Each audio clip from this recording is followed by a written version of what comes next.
आप एक्सपायरी के व्यू, आप तो खैर वंस इन अ वीक आते हैं तो एक थोड़ा सा लॉन्गर व्यू भी देख रहे हैं। आपको लग रहा है कि अब थोड़े दिन तो कम से कम रीबाउंस रह सकती है, कल एक्सपायरी के लेवल्स पर आपको दिखाई दे रही है, क्या इंडेक्स पे व्यू बन रहा है आपका?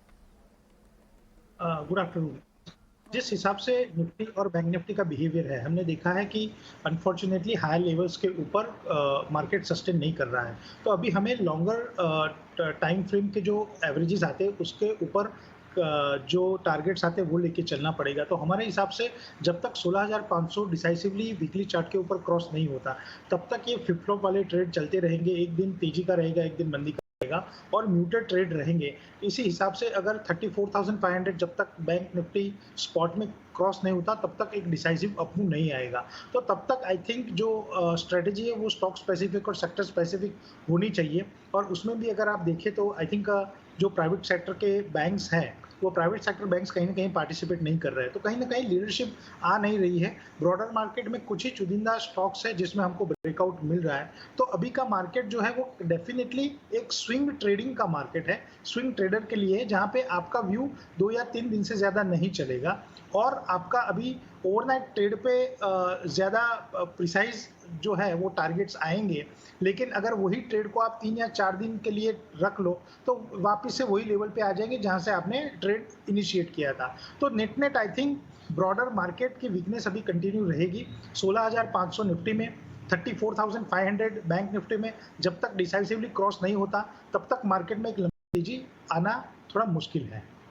16,500 के ऊपर ये एक लेवल जिसके बाद आपको लगता है सस्टेन करेंगे ये अप मूव। सो ऐसे में अब अभी फिलहाल क्या करना चाहिए? कौन से स्पेसेस या सेक्टर्स आपको लगता है कि जहां से ट्रेडिंग प्रॉफिटेबल बेट्स निकल सकती हैं?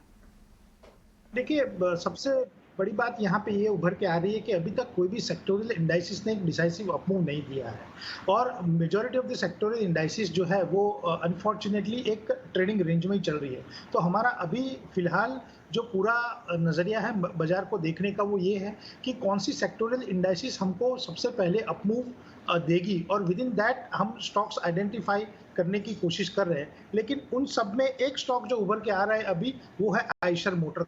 हमें लग रहा है कि जिस हिसाब से कंसोलिडेशन आइशर मोटर में शुरू हुआ है जनवरी 2021 से, और लगातार वो स्टॉक जो है वो 2800 3000 की रेंज नहीं ब्रेक कर रहा, तो हमको लग रहा है कि गोइंग फॉरवर्ड अभी ये जो स्टॉक है डिसाइसिव अपमूव के लिए रेडी है। और एक बात इसका इंटरमीडिएट रेजिस्टेंस जो है, जो बना था 22 जनवरी 2021 को 3037 के ऊपर, 3037 के ऊपर, तो जैसे ही वो क्रॉस होता है हमारे हिसाब से ये स्टॉक जो है वो अपने ऑल टाइम हाई 3348 के लिए रेडी है।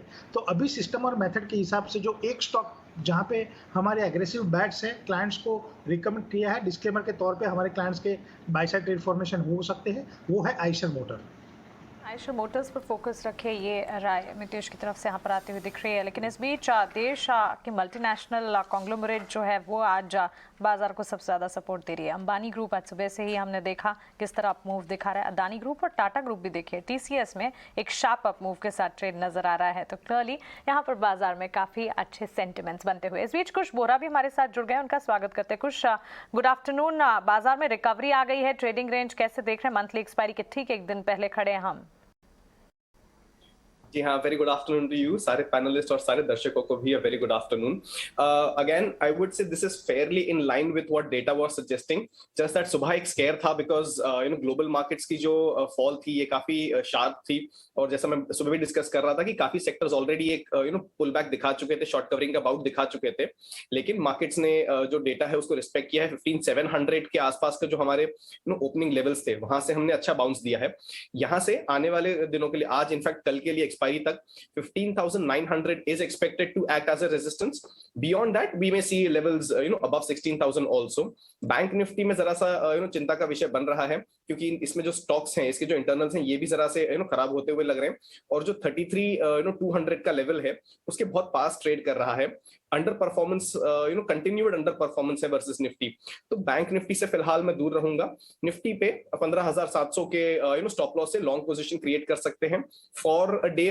एंड अगर आप पोजिशनल व्यू लेना चाहते हैं अगली एक्सपायरी के लिए, तब तो बेशक आप 15,700 के स्टॉप लॉस से निफ्टी में एक लॉन्ग पोजीशन क्रिएट कर सकते हैं। ओके, तो चलिए निफ्टी पर पोजीशंस अभी बनाने की राय, लेकिन बैंक निफ्टी को डालिए आप वॉच लिस्ट में। कुछ इस बीच आपके ट्रेडिंग पिक्स क्या होंगे? जी हाँ, देखिए 2 पिक्स हैं और जहां तक हम ज्यादातर एक्शन की बात कर रहे हैं, most of the action is turning out to be in the small cap and the mid cap space at the moment.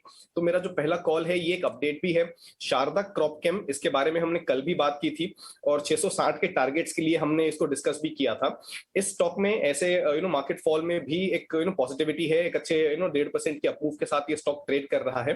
तो ये मैं एक कॉल है जो रीआइटरेट करना चाहूंगा। यहाँ स्टॉप लॉस को हम जरा सा ट्रेल कर सकते हैं, जरा सा अप कर सकते हैं। जहां पहले हम 590 595 के जोन्स की बात कर रहे थे, अब इसे हम अप करके 610 कर सकते हैं और टारगेट यहाँ पे अभी भी 660 का बना रहेगा। जो मेरा दूसरा पिक है दैट इज KEI इंडस्ट्रीज। ये स्टॉक भी एक पॉजिटिव बायस के साथ ट्रेड कर रहा है। अपने 100 डे मूविंग एवरेज को बहुत अच्छी तरह से स्टॉक ने रिस्पेक्ट किया है and it's trading with a positive bias even in such a market. Marginal fall है but you can't count it against this stock in the kind of market that we are. So KEI industry मेरा second pick रहेगा।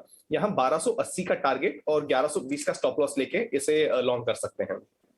Okay, ठीक है। KEI industries आपकी list में है। हालांकि Eicher Motors ज़्यादातर ट्रेडर्स की लिस्ट में है। अभी थोड़ी देर पहले राजेश जी भी बता रहे थे और अभी आप देख भी रहे थे, उससे पहले कुणाल बोत्रा भी हमारे साथ जुड़े थे, उन्होंने भी आज आयशर मोटर ही एक कॉल दी थी।